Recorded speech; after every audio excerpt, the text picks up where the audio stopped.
Hello students, I hope you all are fine at home. Student, as you know, we are working from home. That is why we are providing you online classes on behalf of St. Angel's Public School, Bagpat. Student, as you know, this is of English main course book of class 7th, and today here we go with chapter 5 of English main course book, and the title of the chapter is The Open Window. So let's start. Student, in the part 1 and 2nd, we have discussed the chapter summary of this beautiful and interesting chapter. And in part 3rd and 4th, we have explained the chapter. So before starting our today's 5th part, let's take a review of part 3rd and 4th. So let's start. Student, in the 3rd part, we started the explanation of the chapter, and we got to know that Frampton Nuttall had reached the village and he met the young girl वीरा. हमने part 3rd में देखा कि जो Frampton Nuttall है वो फिलहाल गांव में पहुंच चुका है और वो किससे मिलता है सबसे पहले? वीरा नाम की एक छोटी बच्ची से जो 15 साल की है. वीरा वॉज द निस ऑफ मिसेस सैपल्टन. वो मिसेस सैपल्टन की भांजी है. एंड बिफोर गोइंग अहेड, आगे जाने से पहले, I just want to remind you, मैं आपको याद दिलाना चाहूँगा कि मिस्टर फ्रैम्पटन नटल जो है वो एक नर्वसनेस के शिकार हैं, यानी कि वो उन्हें घबराहट और वो किसी भी चीज़ से डर जाते हैं. वो मेंटली रूप से सिक हैं, मानसिक रूप से टेंस रहते हैं, जिसकी वजह से उनके डॉक्टर ने उनको सलाह दी है कि वो शहर की भीड़ भाड़ वाली जगह से कुछ दिनों के लिए छुट्टी लेकर कहाँ जाएं? किसी गांव में, किसी खुले एरिया में चले जाएं. तो वो अपने डॉक्टर की सलाह पर अपनी सिस्टर से कंसल्ट करते हैं कि उन्हें कहाँ जाना चाहिए. तो उनकी जो सिस्टर है वो उन्हें सजेस्ट करती है कि वो एक गांव में, पास के गांव में चले जाएं. और वो उनकी जो सिस्टर है उन्हें गांव वालों के बारे में लेटर्स में लिखकर, इंट्रोडक्शन उनका लिखकर देती है, क्योंकि वो जानती थी कि फ्रैम्पटन जो है वो काफ़ी शर्मीले और हिचकिचाहट वाले स्वभाव का है. इसलिए उसकी जो सिस्टर थी उसने सभी जितने भी परिचित गांव वाले थे जिनको भी वो जानती थी उनके बारे में उसने लेटर में लिख दिया था, और उनका एड्रेस और उनका नाम भी उसने मेंशन कर दिया था. तो वो इन लेटर्स को लेकर उस गांव में पहुंचता है. लेकिन जैसे ही वो पहुंचता है तो सबसे पहले वो मिसेस सैपल्टन के पास पहुंचता है, और वहां जाते ही उसे सबसे पहला झटका जो लगता है कि लेटर में कहीं भी वीरा के बारे में जिक्र नहीं था. वीरा के बारे में कहीं भी लेटर में नहीं लिखा था. इसी कारण से वो थोड़ा शुरू में ही घबरा जाता है. लेकिन आफ्टर ऑल वीरा उससे बातें करती हैं और उसे बताती है कि जो उसकी आंटी है वो ऊपर किचन में काम कर रही है और जल्दी वो आपके आकर मिलेगी. तो वो उससे पूछती है कि तुम यहाँ पर कैसे आए हो, किस वजह से आए हो और किस तरीके से आए हो. तो वो उसे बताता है कि मैं यहाँ, मेरी सिस्टर ने मुझे एडवाइस किया है और मेरी सिस्टर ने मुझे यहाँ कुछ जो व्यक्ति हैं, जो लोग हैं यहाँ पर रहते हैं, वो काफ़ी अच्छे हैं बाय नेचर. तो उनके बारे में मेरी सिस्टर ने मुझे बताया है और उनके बारे में एड्रेस और उनका नाम लिखकर मुझे दिया है. तो मैं यहाँ उनके साथ कुछ वक्त बिताने आया हूँ. अब चूंकि वीरा बहुत ही ज़्यादा शरारती लड़की थी, वो बातों बातों में सारी चीज़ें जान लेती है. किससे? मिस्टर फ्रैम्पटन से. और अब फ्रैम्पटन से वो आगे भी पूछती है कि क्या तुम यहाँ किसी और को जानते हो. वो उससे, हालांकि वो जान चुकी थी कि हाँ ये किसी को यहाँ नहीं जानता और ये बहुत ही ज़्यादा डरपोक किस्म का या हिचकिचाने वाला इंसान है. तो फ्रैम्पटन से वो पूछती है कि क्या तुम यहाँ काफ़ी लोगों को जानते हो. तो फ्रैम्पटन मना करता है कि नहीं, मैं यहाँ बाकियों को नहीं जानता. और ये कहते हुए भी वो थोड़ा रिग्रेट महसूस कर रहा था, यानी कि थोड़ा गिल्टी फील कर रहा था कि वो इतना बड़ा होकर, मतलब इतनी सारी इन्फॉर्मेशन नहीं है उसके पास. उसकी सिस्टर के बलबूते पर वो वहाँ पहुँचा है और एक बच्चे के सामने उसे इस तरीके से अनआंसर्ड होना पड़ रहा है, उसके पास उसके सवालों का जवाब नहीं था। तो देन आगे क्या होता है, आगे वो उस बच्ची को बताता है कि मेरी जो सिस्टर है उसने मुझे लेटर्स में कुछ व्यक्तियों के बारे में बताया है जिनके पास मैं यहाँ मिलने आया हूँ। तो उसकी जो वीरा है वो फिर से शरारत भरे अंदाज में पूछती है, इसका मतलब तुम मेरी आंटी के बारे में क्या जानते हो? प्रैक्टिकली तुम मेरी आंटी के बारे में कुछ नहीं जानते कि मेरी आंटी किस तरह की है, कैसी है। तो वो कहता है मैं केवल उनका नाम जानता हूँ, मैं केवल उनका नाम और एड्रेस जानता हूँ। तब जो वीरा है वो आगे अपनी शरारत को बढ़ाते हुए एक कहानी बुनती है, एक इंस्टेंट स्टोरी वो डेवलप करती है, यानी कि एक फिक्शनल, एक मनगढ़ंत कहानी वो बताती है। और कहानी की शुरुआत कैसे करती है, वो कहती है की her great tragedy happened just 3 years ago. Last line देखिए पैराग्राफ की। तो वो कहती है उसके बारे में कि जो मेरी आंटी है उनके साथ एक बहुत बड़ी दुर्घटना, बहुत बड़ा दुख की घटना हुई थी अब से ठीक 3 साल पहले। अब चूंकि मिस्टर फ्रैम्पटन जो था वो पहले से ही नर्वस था, उसकी ये बात सुनकर वो थोड़ा सा और नर्वस होता है। तो वो इम्पोर्टेंटली पूछता है कि क्या हुआ था। So let's start now, take a review. We have taken the review of part 3rd and 4th. Now we are going to talk about part 5th. So here we go. So let's start the 5th part. Her tragedy. तो क्या tragedy हुई थी? उसने एक बात छेड़ दी थी वीरा ने, किसके सामने? फ्रैम्पटन के सामने, कि जो मेरी आंटी है उनके साथ 3 साल पहले एक बहुत ही बड़ी दुखद घटना हुई थी, एक बड़ी ट्रेजिडी हुई थी। अब वो क्या ट्रेजिडी थी? Now asked Frampton. अब फ्रैम्पटन जो है उससे पूछता है हर ट्रेजिडी, उनकी क्या दुखद घटना, कौन सी दुखद घटना? Somehow in this restful country spot tragedy seemed out of place.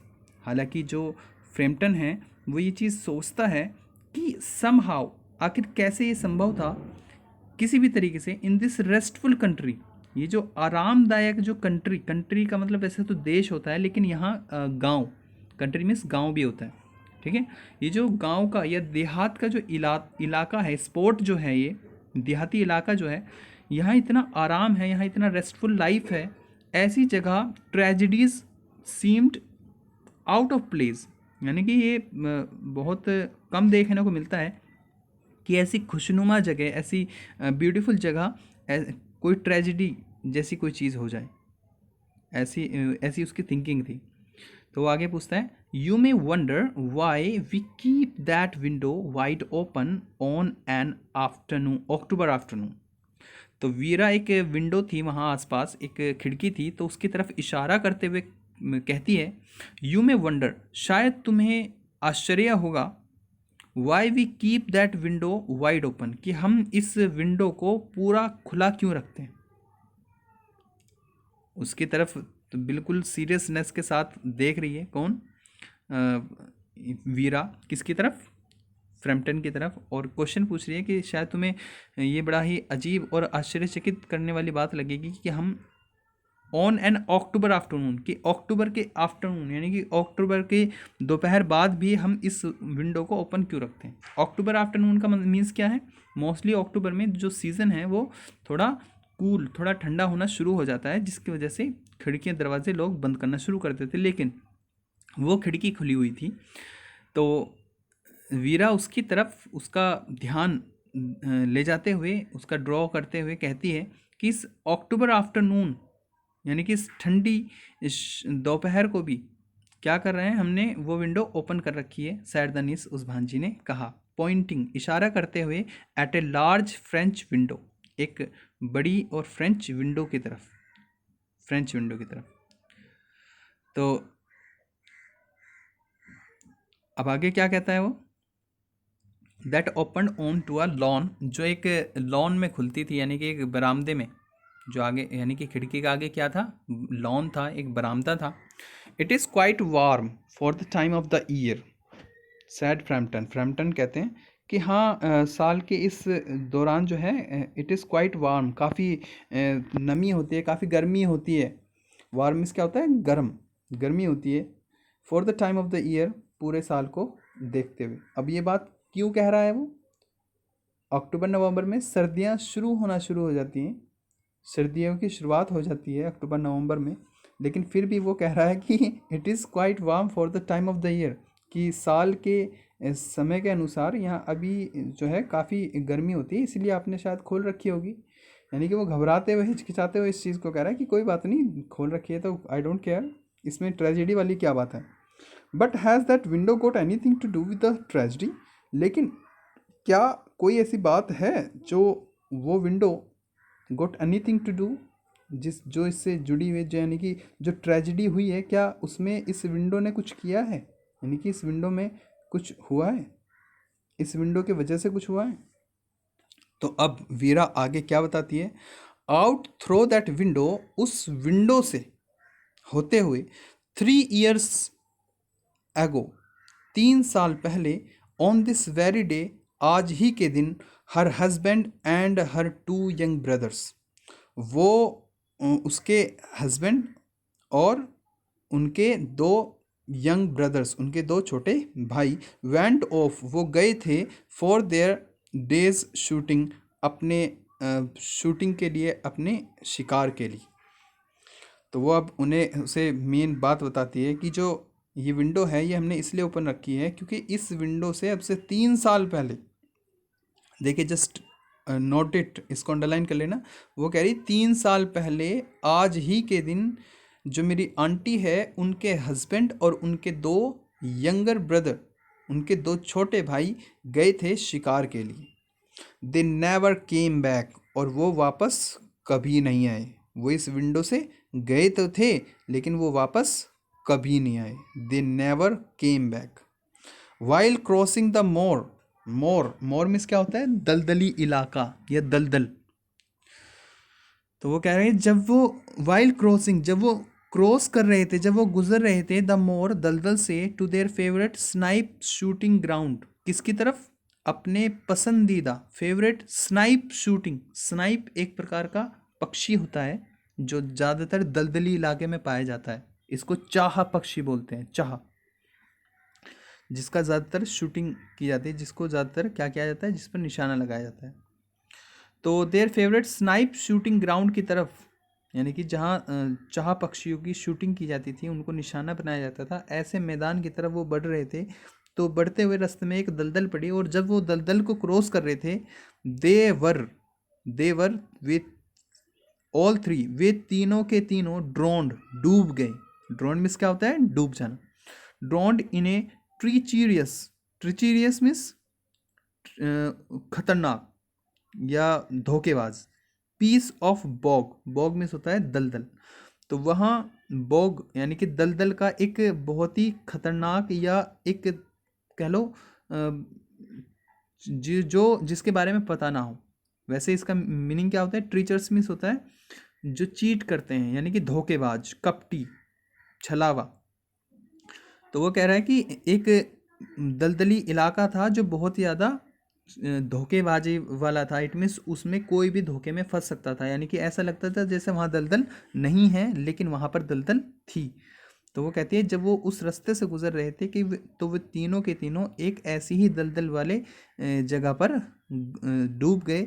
There bodies were never found, उनके जो शरीर है, उनकी जो डेड बॉडीज़ हैं, वो भी कभी नहीं मिली। That was the dreadful part of it, और ये इस कहानी का सबसे, इस घटना का सबसे दुखद, सबसे दर्द भरी बात है। ड्रेडफुल मीन्स भयानक या भयंकर या दर्द भरा। Here is the child's voice started shaking. अब जो है देखो यह शरारत भरी बात कर रही है और इतने सीरियस तरीके से बात कर रही है वीरा कि कोई अंदाज़ा भी नहीं लगा सकता इसका। अब जो है उसकी आवाज़ जो है वो शेकिंग करना, शेक मीन्स लड़खड़ाना या झुर्रियाना। इट मीन्स उसकी आवाज़ में वो डर, वो दर्द अब पैदा हो रहा था। तो वो कहती है पुअर आंट ऑलवेज थिंग्स, मेरी जो बेचारी आंटी है वो हमेशा यही सोचती है दैट कि they will come back some day, कि वो एक ना एक दिन वापस आएंगे। And they and the little brown spaniel, और वो भी वापस आएंगे, और साथ में जो लिटिल ब्राउन स्पैनियल था, यानी कि जो भूरे रंग का स्पैनियल नाम का कुत्ता था, दैट वाज लॉस्ट, जो खो गया था, विद दैम, उनके साथ वो भी वापस आएगा। एंड वॉक इन, और वो अंदर आएंगे, थ्रू दैट विंडो, उस खुली हुई विंडो से होते हैं, यानी कि वो गए भी इसी खुली विंडो से थे और आएंगे भी इसी विंडो से। Just as they used to do, क्योंकि ऐसा ही वो किया करते थे, यानी कि वो विंडो से ही जाया करते थे और विंडो से ही आया करते थे। ये उनके रूटीन में था। और रूटीन में मे बी जब इस कंप्लीट स्टोरी को हम देखते हैं, इसके अदर पार्ट्स को भी देखते हैं जो इस चैप्टर में नहीं है, तो हमें पता लगता है कि जो मेन गेट है उसकी तरफ जो फर्श है वो गंदा ना हो, इसी वजह से जो ये तीनों हैं ये क्या करते हैं, ये खिड़की से ही जाते थे शिकार पर और खिड़की से ही वापस आ जाया करते थे।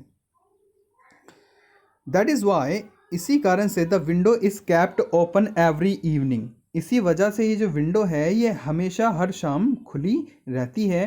Till it is quite dark, जब तक कि काफ़ी अंधेरा ना हो जाए, जब तक काफ़ी अंधेरा ना हो जाए तब तक जो मिसेस सेपल्टन है वो इनकी राह देखती रहती है। तब इसी कारण से ये जो खिड़की है ये हम रात तक खुली रखते हैं। So this was the complete story which was so student, this was the 5th part of the chapter. We will meet you again in the next part of the chapter with new video. So student, this was the end of part 5th. We will definitely meet you with a new video with the next part of the chapter. Till then, I advise you, stay at home, be safe. Thank you. Have a nice day.